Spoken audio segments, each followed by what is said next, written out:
All right. James Hutchinson from StackAdapt. We don't always do a lot of sponsors at our events. It does help keep costs a little bit lower for us, but whenever we've met people, we look for people who are going to blend in and participate as our agencies are. And James has been great. I really appreciate you being here and telling us a little bit more about the wonderful space of connected TV. So if you have some time to say hello to James, if you haven't, please do. And then with that, I'll turn it over to you and we'll move along.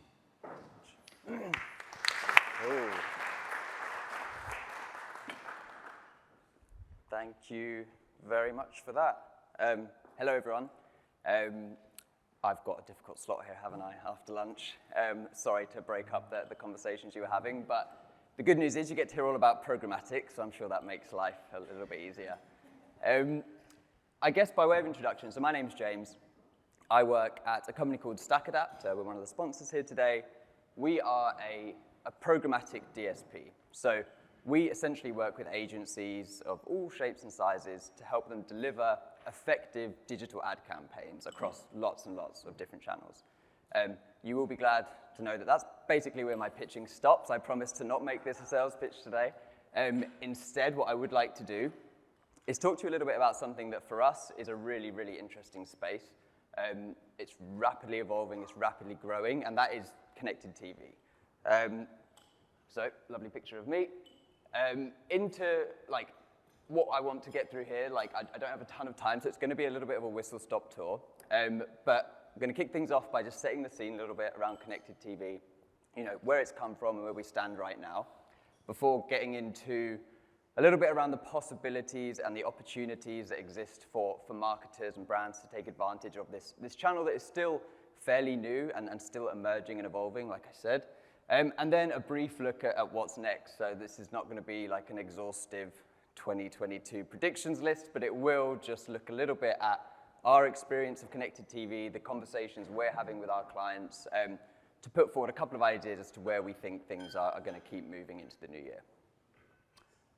So, the rise of CTV. So before getting kind of into a little bit of the detail, but I promise to keep it fairly light, CTV, it's always useful to start with the definition, right? Because everybody has a slight nuance or variation with regards to how they view it and what they see it as. But for me, I like to keep it really, really straightforward.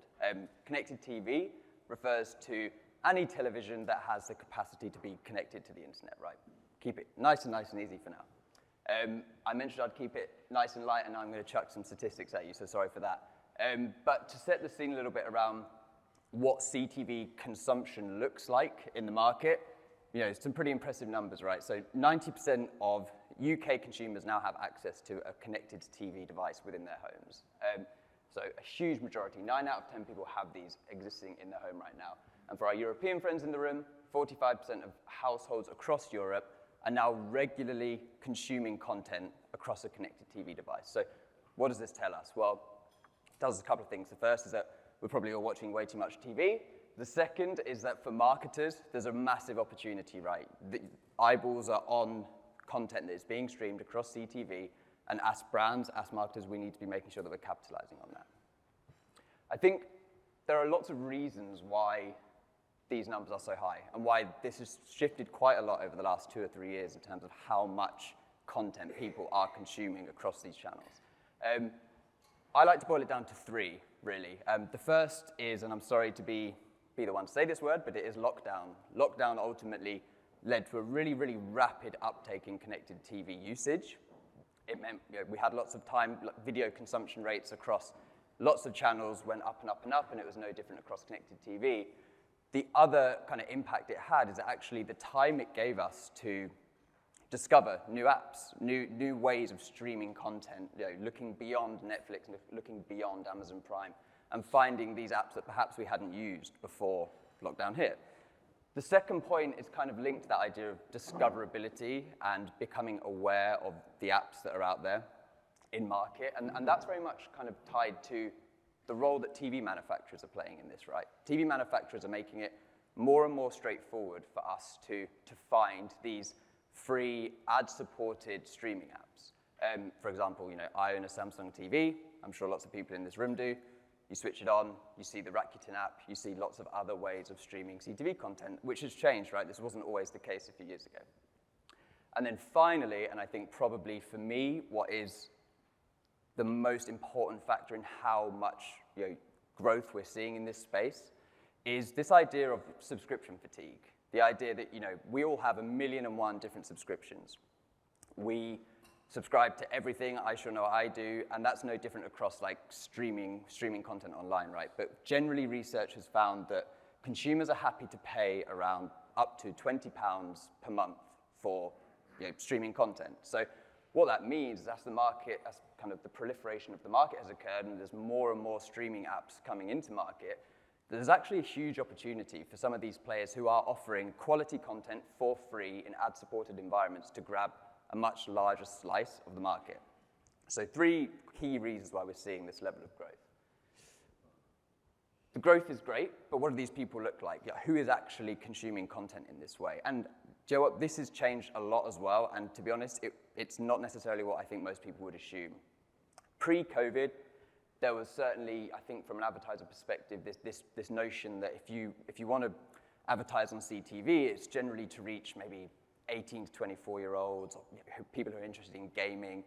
That has really, really shifted now. So, in terms of an age split across demographic, it's really, really even. And I mean, to the extent where actually Gen X represents the largest segment across CTV in terms of consumption. That means that whereas before, pre-COVID, where these ideas of it being a younger space, that's totally shifted. So now any brand across any vertical can now be leveraging CTV to get in front of relevant audiences for themselves.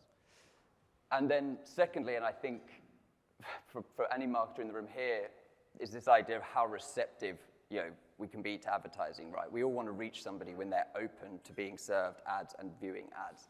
And CTV is a space where that can happen.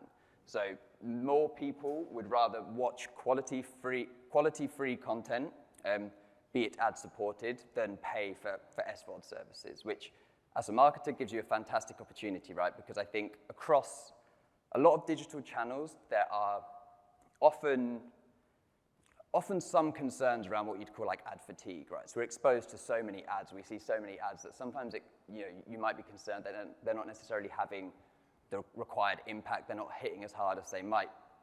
CTV offers a great alternative for that because this is an environment where, in exchange for that quality content, consumers are actually happy to give you a minute or 2 of their time, providing the ads are relevant, they're targeted, and they're interesting. So a useful way of kind of getting a better understanding as to who these people are actually getting in front of. So hopefully that sets the scene a little bit. Now how can we take advantage of it? How can we actually leverage CTV? For us, we've kind of coined our own term, so CTV 1.0 to 2.0. Really what we want to show here is how the market has evolved. So CTV 1.0, probably existing 3 or 4 years ago, was, everyone was very caught up in this idea that, wow, we confuse like programmatic technology with the lean back ad experience of TV. And as a result, they were less caught up in, functionalities and capabilities. They were almost willing to overlook what were fairly limited, maybe reporting or attribution or measurement capabilities because, frankly, the idea was just so cool. That has changed. That has shifted, and rightly so. Now buyers want to be able to look at their CTV activity and attribute success to the activity they're running across CTV, and that should be the case.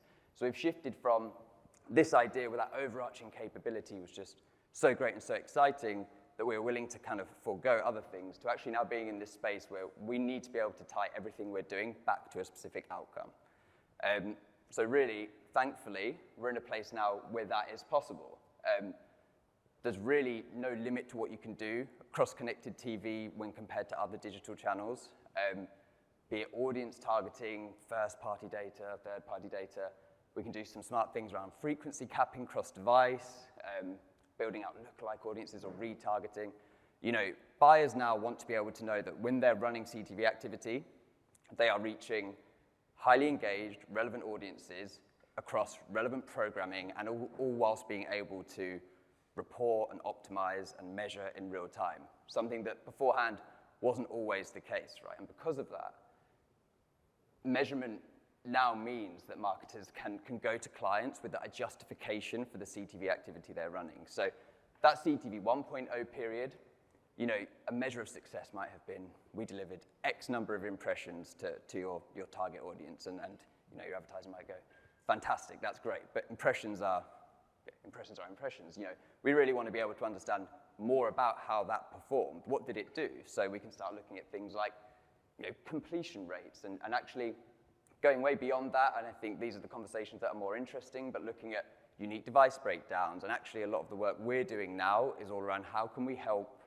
buyers track a user who is exposed to a CTV ad and then ultimately converts on their advertiser's landing page, and tracking that view through conversion. You know, much more tangible metrics that we can arm buyers with to help them sell this into their clients. Ultimately, what's happened here, this shift has moved CTV from being a channel that was all around kind of promise, right? It was so exciting, everybody loved the idea of it, to now being something that is truly delivering like effective campaigns, and we're able to help advertisers measure that success. So what's next? There's a lot of work to do in CTV. Make no mistake, as there is across many channels, you know, there's a lot more work that can be done, and we'll continue to see the market move and evolve going into the new year and way beyond. You know, things like brand safety and increased audience targeting capabilities are going to continue to be really at the forefront of conversations. For us at StackAdapt and elsewhere is going to be this idea of measurement. It's going to continue to be something that is really, really important, right? Helping you understand how much success your CTV activity is delivering for you and your clients. So for example, measurement, something we often do with clients to help them do this is run like brand lift studies in parallel with CTV activities. So we can run a brand lift study versus users who are exposed to CTV versus those who weren't, and I can start to get a bit of an understanding about how that upper funnel, that bigger branding piece is actually impacting, you know, perception, awareness, understanding of your brand. Again, something that's really nice to help you justify that activity you're running. And then looking at, you know, how the market's going to just continue to evolve, right? As a result of increased demand for these apps and ad-supported apps, we're going to see more and more of them enter the market. As a result, you know, it's going to be a self-fulfilling effect whereby more quality apps are in market, more users are going to be visiting them, consuming content across them, and it's kind of like a continuous cycle. So we're going to see more and more apps, more and more channels embrace this way of delivering advertising, and that should draw more advertisers to it as well. Thank you very much. That was a bit of a whistle-stop tour, but I hope it was interesting. I would, you know, love to chat with anyone who wants to go through CTV or programmatic in more detail at any point. Feel free to grab me. Always more than happy to talk your ear off, but thank you very much.